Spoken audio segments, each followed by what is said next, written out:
ዘመናችሁ የማትረሱትን ፎቶ የተነሳችሁት የትና በምን አጋጣሚ ነው?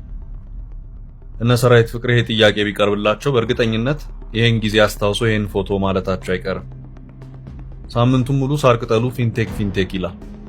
ጨዋታ አዋቂዎች መኒቴክ ነው የሚሉት። ጨዋታን ጨዋታ ያነሷል። መቼስ ተጠርጥሮ በተያዙ ሰዎች ዙሪያ ከተነገሩ ጨዋታዎች አንዱን ልንገራችሁ። ወንድም ካሊድ የተባለ ግለሰብ የፊንቴክ አምባሳደር በመሆኑ ተጠርጥሮ ከተያዙ መሃል ይገኝበታል። ግለሰቡ የሚታወቀው በአቋቋሙ የእርዳታ ድርጅት ነው። ታዲያ አንዱ ምን አለ? የወንድም ካሊድ መታሰር ስሰማ የሚረዳቸው ሰዎች እንደው ምን ሆነው ይሆን ብዬ ለመጠየቅ ሄጄ ነበር።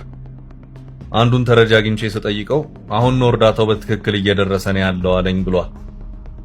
መቼም እዚህ ሀገር አንድ ወድቅ አለመገኘት ነው። በፍቃድ ወድቀ ከተገኘ በኋላ ምሳር ሲበዛብህ ለምን ማለት አትችልም።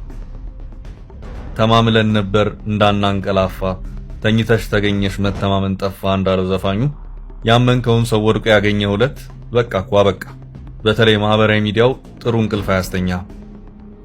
ምንም እንኳን ዛሬ ስሙ ገኖ በመውጣቱ ፊንቴክ ይባላል እንጂ እነዚህ ተጠርጣሪዎችና የድርጅቱ ባለቤት የሆነው ዳንኤል ዮሐንስ የሚተዋወቁት ገና ድሮ በሄሎ ታክሲ ዘመን ነው።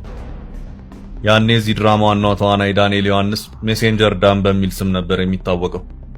መልእክተኛው ዳንኤል እንደማለት ነው።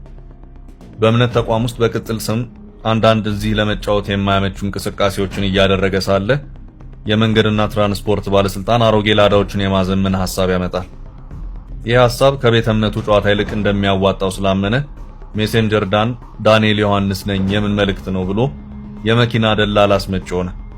ከዛስ እንዳትሉ ከዛ የሆነውን አብረን እያየን ነው።